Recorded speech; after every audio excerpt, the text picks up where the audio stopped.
Hello folks, H0 here, back again with another quick movie review. Hopefully this one runs 6 minutes because I got a lot of stuff I really want to say about this film. In particular, this is one of my favorites and well, my top favorites. And I found out some more information about the film the other night. So this one is called Running Scared. It's pretty much I like to call it a modern uh, mafia film. You know, it's pretty much an adrenaline paced mafia film because the plot of the film is about this low renting thug that's in charge of taking out, doing all the dirty work. And during this meth deal, they end up killing these undercover cops, and he's supposed to get rid of the guns by his boss, but he fails to.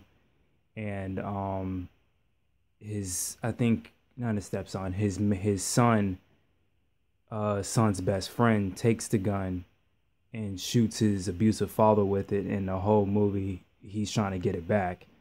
And the reason why the dad or the abusive father is a little bit important because he has ties to the Russian mob. So I think the Russian mob, the mob and the police are all gunning out to get this gun. And the movie has a very, very good twist. I got this from another YouTuber who was talking about the twist, and he was pretty much saying when you watch it again the second time, it was pretty much like Fight Club. It pretty much laid all the breadcrumbs in the film to let you know that you really shouldn't have been as shocked. And the biggest piece, well, the two biggest pieces I know what gave it away is that number one, he didn't get the main character, Paul Walker's character, he didn't get rid of the guns immediately after the killing, and then two, he's cursing out this dude over the phone right after he comes back from the neighbor's house when the kid shoots the dad. But yeah, behind the scenes, I saw behind the scenes of this because an ex-girlfriend of mine had this on DVD, and I eventually got it on my hard drive on my PlayStation. But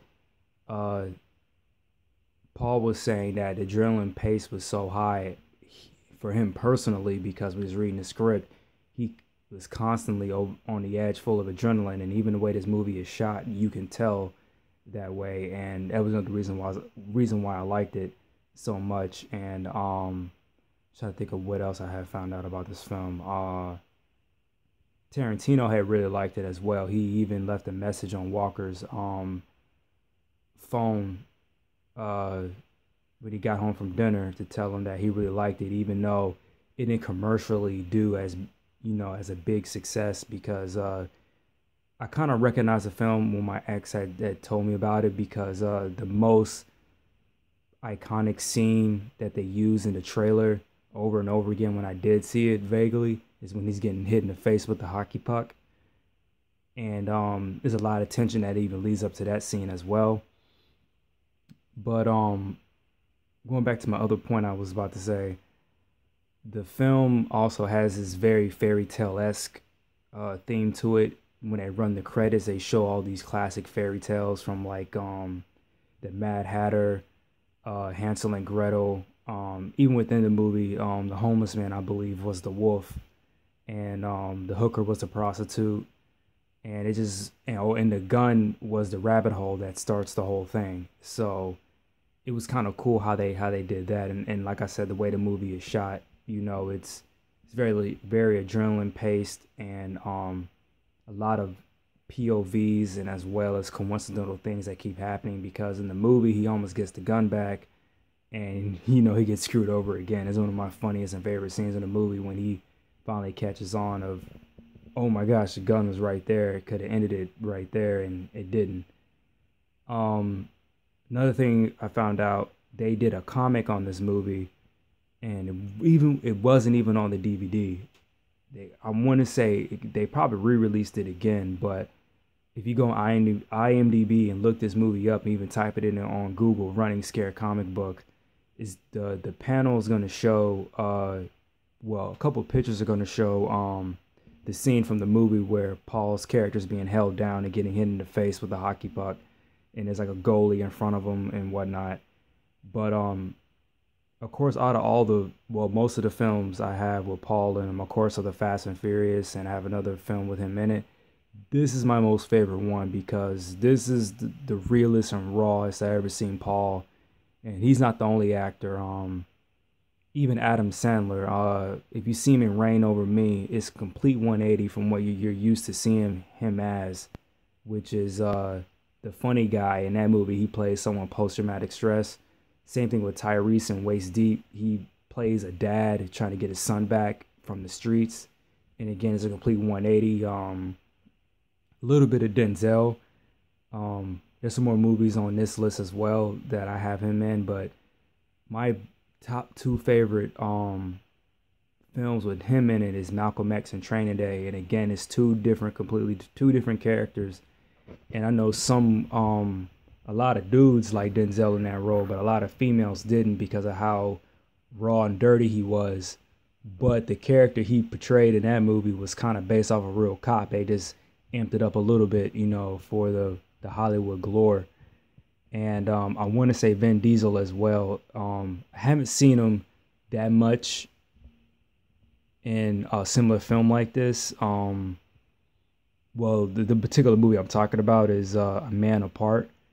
But I heard from speculation that he wasn't that raw, but it was believable, and it was completely from what we're used to seeing him play as, Riddick and Toretto and Triple X. But that's what I love in actors, even if they don't have much of a good, rep, is that if they can play a character that you're not really completely used to and they pull it off so well, you can't really hate on them, because if it's believable, it's a very good piece of work. Anne Hathaway was another one. If you see her like in Batman and Princess Diaries, if you see her in Havoc, you be like, whoa, yeah, didn't know you can pull that one off. And Anne Hathaway, she's a beautiful woman, and like I said, if you see her in Havoc, I think she did that 2 years after the Princess Diaries. Again, a complete 180 from what you're used to seeing her as.